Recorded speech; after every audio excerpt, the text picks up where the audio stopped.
Hello guys, welcome to Lucknow education hub में आप सबका स्वागत है। सबसे पहले क्या है कि जैसे कि मैंने आप लोगों को बताया था कि इसके बाद हमारी जो भी क्लासेस वीडियोस पढ़ेंगी वो क्या होगा, चैप्टर वाइज पढ़ेंगी, जिससे क्या है कि आपको भी पढ़ने में आसानी हो सके। सुपर टेट की जो भी तैयारी कर रहे हैं आप लोग, तो आज मैं सीडीपी का पहला चैप्टर स्टार्ट करती हूँ। उसके बाद में सारे आपके चाइल्ड डेवलपमेंट से लेकर के बाकी सब चीज़ें भी कंप्लीट करवाएंगे। सबसे पहले क्या है कि टीचिंग स्किल्स का चैप्टर मैं लेती हूँ, जो कि क्या है एक चैप्टर वाइज आता चले जाएगा। मान लीजिए कोई चैप्टर लेते हैं तो उसके 3 पार्ट्स हो जाएंगे, फिर 2 पार्ट्स हो जाएंगे। तो आप लोग उस हिसाब से वीडियो को व्यू करिएगा और मैनेज करिएगा, नोट्स भी बनाते चलिएगा साथ साथ में हमारे। तो सबसे पहले क्या है कि सबसे पहला चैप्टर मैंने कौन सा उठाया है, शिक्षण के कौशल। तो सबसे पहले हम ये समझ लें कि शिक्षण क्या होता है। ये चीजें मैं पहले भी मेरी वीडियोस में पढ़ी हुई है, आप लोग वहां से भी देख लीजिए। क्योंकि क्या है कि अभी तो मैं आपको चैप्टर वाइज बता रही हूँ। ऐसे क्या था कि मेरे अलग अलग टॉपिक्स के अलग अलग पॉइंट्स पड़े हुए हैं, अलग अलग टॉपिक्स के बहुत सारे पॉइंट्स मैंने बता रखे हैं। तो अगर आप चाहें तो उससे भी नोट्स बना लीजिएगा और बाकी चैप्टर वाइज जो है मैं यहाँ पे कंप्लीट कराऊंगी। तो सबसे पहले क्या है कि शिक्षण, शिक्षण का अर्थ क्या है इसको समझते हैं। शिक्षण को इंग्लिश में क्या कहते हैं, टीचिंग। यही कहा जाता है कि शिक्षण क्या है कि जो इंग्लिश का शब्द है टीचिंग, उसी का क्या है कि हिंदी का जो है रूपांतरण कर दिया गया है, जिसका अर्थ क्या निकला, शिक्षण। तो शिक्षण की अर्थ क्या हो जाएगा, सीखना। तो इसका क्या है, इसका अर्थ हमने कहाँ से ले लिया है, अगर इसके अर्थ के रूप में देखें तो इसका मतलब होता है सीखना, यानी कि क्या चीज सीखना। अर्थ के रूप में इंग्लिश का हिंदी रूपांतरण क्या है, ये टीचिंग का जो है ये क्या है, हिंदी रूपांतरण है शिक्षण। और शिक्षण का अर्थ लेंगे तो क्या हो जाएगा, सीखना, यानी कि लर्निंग। यहाँ पे लर्निंग हो जाएगी, दोनों लैंग्वेज साथ लेके चलेंगे ताकि किसी को दिक्कत ना हो। अब यहाँ पर क्या है कि सीखना, सीखने से क्या मतलब है कि जो भी प्राणी होता है वो क्या है कि जीवन पर्यंत कुछ ना कुछ सीख ही रहा है। आज नहीं तो कल हमको कोई ना कोई चीजें सीख के करनी पड़ रही हैं। तो क्या होता है, जब से बालक जन्म ले लेता है तो वो क्या करता है कि पहले तो उसे कुछ नहीं पता होता है हमारे समाज के बारे में। मान लीजिए समाज है, बालक है, उसे कुछ भी नहीं पता है कि बाहरी वातावरण क्या है, क्या उसका मान लीजिए माता पिता का क्या चीज है, वंशानुक्रम से जो भी उसे चीजें प्राप्त हुई हैं वो क्या है, इन्वायरमेंट क्या है, सब चीजें उसे कुछ नहीं पता होती है। बच्चा क्या है कि बिल्कुल भी जानता नहीं है। लेकिन उसके बाद में क्या होता है कि जैसे जैसे उसमें वृद्धि और डेवलपमेंट और ग्रोथ होना स्टार्ट हो जाती है, तो क्या होता है कि वो चीजों को समझने लगता है और सीखने लगता है। सीखने के बाद क्या करता है, वो अपने जीवन में व्यवहारिक रूप में उसको ले आता है। तो अब देखिए, जाहिर सी बात है कि हम लोग जहाँ पे निवास करते हैं, जैसे कि हम अपने भारत का एग्जाम्पल्स लेते हैं। हमारा भारत क्या है, कई पार्ट्स में डिवाइड है, जाहिर सी बात है। तो वहाँ पर क्या है कि अलग अलग कल्चर्स के लोग हैं, अलग अलग जो है इन्वायरमेंट से लोग हैं। तो उसमें क्या है कि सबकी अपनी सभ्यता है और सबकी अपनी संस्कृति है। तो क्या है कि जहाँ पे बालक रह रहा है, जहाँ पे मनुष्य निवास कर रहा है, वो उसी सभ्यता को अपनाता है और उसी संस्कृति को लेकर के चलता है और अपना जीवन यापन करता है। लेकिन ये संस्कृति कहाँ से सीखी, जैसे हम ही लोग आज यहाँ पे खड़े हैं, ये सब चीजें हमने कहाँ से जानकारी प्राप्त की, तो अपने पूर्वजों से ही हमको जानकारी प्राप्त हुई है।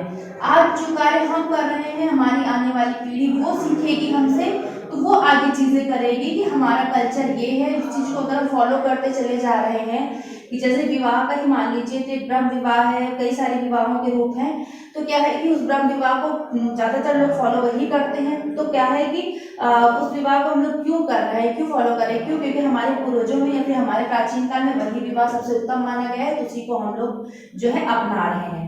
ठीक, ये रहा एक एग्जाम्पल के तौर पे। अब क्या है कि इसका टीचिंग का जो है आपका इसमें क्या रोल है, शिक्षण में क्या रोल है। भाई शिक्षा कौशल की बात की गई तो इसमें क्या रोल है, सीखना है। तो क्या है कि सीखना, टीचिंग कहाँ से स्टार्ट कर देते हैं, हम बाल्यावस्था से टीचिंग स्टार्ट कर देते हैं। तो यहाँ पर क्या है कि सबसे पहले शिक्षण कौशल में हम कौन सा टॉपिक पढ़ेंगे, शिक्षण की विधियां एवं कौशल, दोनों चीजें कह सकते हैं। तो फिर यहाँ पर क्या होता है कि जैसे शिक्षण हम दे रहे हैं, विद्यालय में शिक्षण मान लीजिए दे रहे हैं, स्कूल में हो गया या फिर घर में भी सबसे पहले कौन देता है, माता पिता देते हैं। सबसे पहले माता है, उसके बाद में उसके पारिवारिक के जो लोग हैं वो शिक्षण होते हैं, यानी कि लर्निंग तो इंग्लिश में बोलेंगे इसको, और सीखना जो है हिंदी में बोलेंगे। सीखना हमेशा चलेगा, यानी कि अधिगम हो गया, इसका भी ये चीज हो जाएगी, अधिगम, सीखना, लर्निंग, ये सब चीजें। उसके बाद में क्या होगा कि इसके कितने पार्ट्स हो जाएंगे, 3 पार्ट्स में कर लेंगे। इसमें कौन कौन जो है महत्वपूर्ण भूमिका निभाता है। सबसे पहले कौन हो जाएगा, शिक्षक हो जाएगा, ये हमारे पेपर से रिलेटेड है, स्टार्ट कर दिए हैं। उसके बाद में क्या हो जाएगा, छात्र हो जाएगा, फिर हमारा क्या आ जाएगा, पाठ्यक्रम हो जाएगा। अब एक चीज यहीं से ही अंडरस्टूड हो जाती है कि अगर ये तीनों चीजें नहीं होती हैं तो फिर क्या शिक्षण को संपन्न किया जा सकता है, नहीं किया जा सकता है। कि शिक्षक केवल है तो वो किसको पढ़ा रहा है, कोई पढ़ाने के लिए है नहीं, तो वो किसको ज्ञान दे रहा है, कोई नहीं है। तो उसके लिए क्या है कि छात्र यानी कि स्टूडेंट्स का होना बहुत जरूरी है। और स्टूडेंट के होने से पहले क्या है कि पाठ्यक्रम का होना बहुत जरूरी है, यानी कि सिलेबस जो है हमारा निर्धारित होना चाहिए कि हमें क्या पढ़ाना है। क्यों, क्योंकि जिस स्तर का बच्चा होता है, जिस स्तर की क्लास होती है, उस स्तर का सिलेबस रखा जाता है और उसी तरीके से उनको ज्ञान प्रदान किया जाता है। मान लीजिए कोई बालक है कक्षा 1 में पढ़ रहा है, उसको हम क्लास 5 का सिलेबस पढ़ा रहे हैं तो उसको कुछ भी समझ में नहीं आएगा। तो क्या करेंगे कि यहाँ पर जो है सिलेबस भी उसी के अकॉर्डिंग रखते हैं, जिस हिसाब से बच्चे का स्तर है और बच्चे की उम्र है, उसी हिसाब से जो है इन चीजों को रखते हैं। तो ये चीज समझ में आ चुकी होगी अच्छे से कि इसकी जो शिक्षण की विधियां हैं, कौशल है, सबसे पहले महत्वपूर्ण भूमिका किसकी होती है, शिक्षक, छात्र और पाठ्यक्रम की होती है। अब आते हैं कि इसके क्या करते हैं कि शिक्षा को कितने रूप में प्रदान किया जाता है, उसके बारे में हम देखते हैं। तो शिक्षण को भी हम 2 रूप में करते हैं, एक करते हैं संकुचित अर्थ में और एक करते हैं व्यापक अर्थ में। ये एक समझने के तौर पे है, जैसे कि एग्जाम में आ जाता है कि किन किन रूपों में हम देते हैं शिक्षण का। वो शिक्षण के रूप जो हैं तो हो जाएगा, एक पार्ट हो जाएगा आपका संकुचित रूप और दूसरा आपका आ जाएगा व्यापक रूप। इसमें देखिए यहीं से पता चल रहा है संकुचित है यानी कि छोटा स्तर है और ये व्यापक है, बड़ा स्तर है। तो यहाँ पर आपका यही सब आ जाएगा, छात्र, अध्यापक हो जाएगा आपका और क्या हो जाएगा, पाठ्यक्रम हो जाएगा। इतनी चीजें यहाँ पर आ जाएंगी। और व्यापक अर्थ में आपका क्या आ जाएगा, छात्र, अध्यापक, पाठ्यक्रम, ये तीनों चीजें तो हो ही जाएंगी। साथ साथ में क्या है कि जैसे कि आपके अनौपचारिक शिक्षण होता है कि नॉन फॉर्मल, उससे क्या होता है कि बालक अलग तरीके से भी सीख रहा है और भी कई चीजों से सीख रहा है। यहाँ पे इतनी चीजें आने की है। साथ साथ क्या होगा कि अन्य तरीके भी आ जाएंगे, जैसे कि अन्य तरीके आसपास के वातावरण से हो गया, जैसे कि मंदिर हो गया, और भी चीजें हो जाएंगी जहां से क्या होगा कि कुछ ना कुछ चीजें सीखने को प्राप्त हो रही हैं। अब हम आगे चलते हैं कि शिक्षण के प्रकार, किन किन रूपों में शिक्षण को हम प्रदान कर सकते हैं। ये चीजें आप लोग नोट करते चलिए, लगातार नोट करते रहिए, नहीं तो स्क्रीनशॉट लेते रहिए इस चीज को। अब हम चलेंगे शिक्षण की प्रकार की तरफ से, यानी टीचिंग, टाइप्स ऑफ टीचिंग। एक सेकेंड, थोड़ा सा और ऑफ कर देते हैं। टाइप्स ऑफ टीचिंग में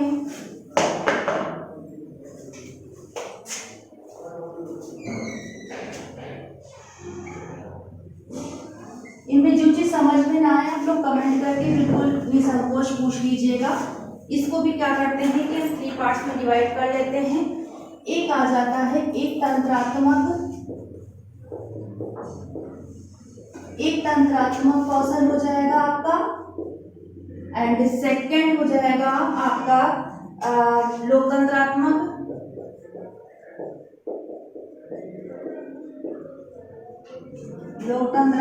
कौशल। थर्ड हो जाएगा आपका हस्तक्षेप कौशल।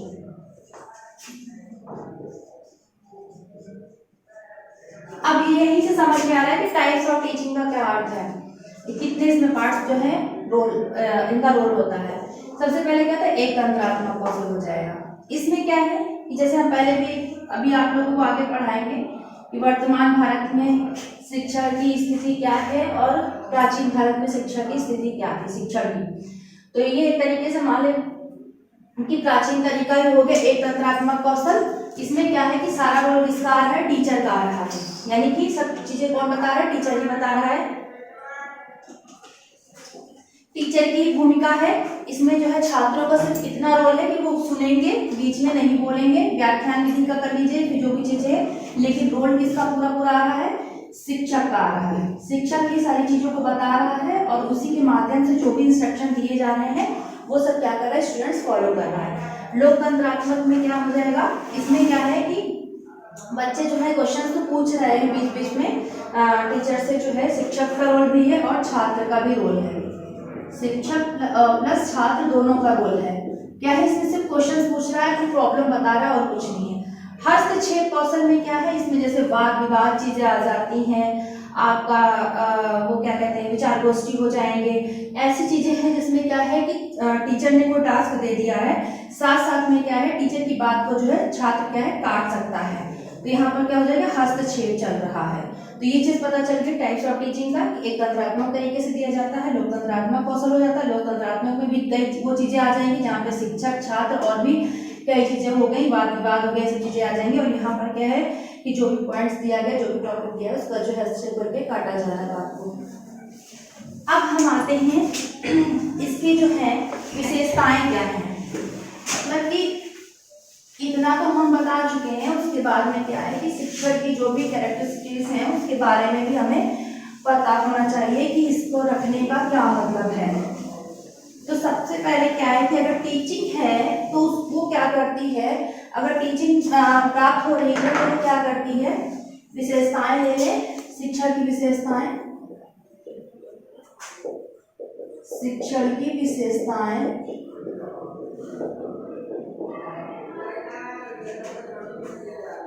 शिक्षण की विशेषताएं लेंगे तो सबसे पहले क्या हो जाएगा कि ये एक तरीके से एक दिशा प्रदान करता है। किसको दिशा प्रदान करता है, छात्रों को दिशा प्रदान करना, और आपका हो जाएगा प्रेरणा देना, प्रेरणा प्रदान करना, और क्या हो जाएगा प्रेरित करना, प्रेरित करना, समस्या का समाधान, समस्या का समाधान, और क्या हो जाएगा नवाचार को अपनाना। ये सारे पॉइंट्स हैं, आप अपने तरीके से भी समझ लेंगे कि क्या क्या चीजें आएंगी शिक्षण के कौशल, शिक्षण के कौशल की विशेषताओं में। ये सारी चीजें तो हो ही जाती है। नवाचार प्रदान करना, प्रदान कराना या करना, देखिए यहीं से ही पता चल रहा है कि भाई अगर शिक्षण हो रहा है तो एक दिशा तो प्राप्त होगी जहाँ पे हम कुछ भी कर सकते हैं, आगे आगे चलने के लिए एक जो है क्या होगा, एक वे की प्राप्ति हो जाएगी। फिर प्रेरणा प्रदान करना, प्रेरित करना, किसी कार्य को लेकर के प्रेरित करना, समस्या का समाधान करना, नवाचार प्रदान करना। इसकी विशेषताएं जो है बहुत सारी हैं, आप लोग समझेंगे तो बहुत मतलब इसका आप लोग अपने तरीके से भी कर सकते हैं। अगर शिक्षण का आप समझेंगे तो फिर बहुत सारी विशेषताएं अपने तरीके से भी बना सकते हैं। इसके बाद हम चलते हैं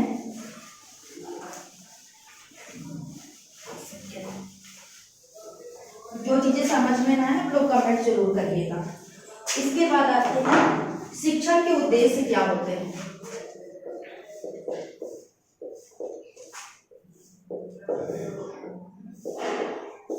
शिक्षण के उद्देश्य क्या होंगे, सबसे पहले क्या होगा कि शिक्षण का उद्देश्य क्या हो जाएगा कि एक उत्तम नागरिक बनाना, एक अच्छा या फिर उत्तम नागरिक बनाना।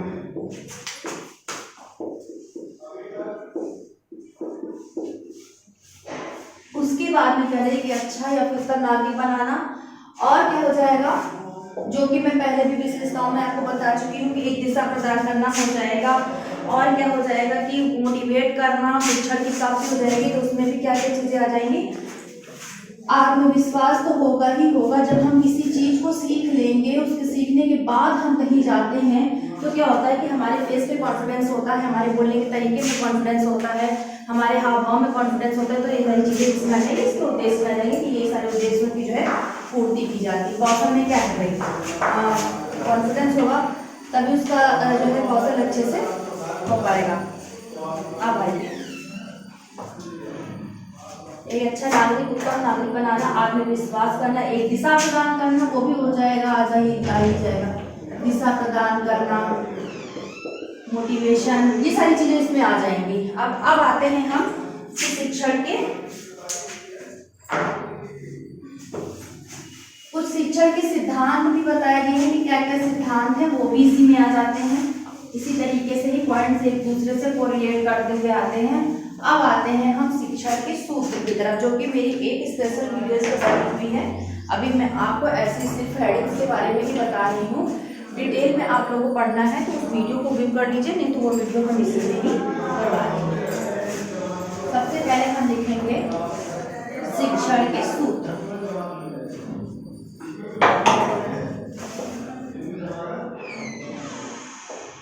शिक्षण के सूत्र के बारे में चलेंगे तो सबसे पहले हमारा क्या हो जाता है कि कई चीजें आ जाती है, जैसे प्रत्यक्ष से अप्रत्यक्ष की ओर। ये चीज हम बता चुकी हमारी वीडियो में पढ़ी, आप लोग देख लीजिए। प्रत्यक्ष से अप्रत्यक्ष की ओर, ज्ञात से अज्ञात की ओर,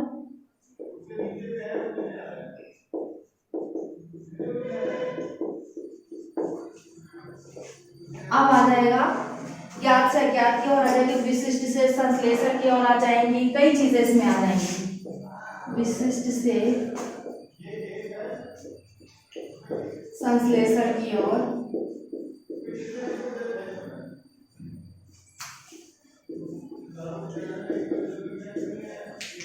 सूक्ष्म से स्थूल की ओर,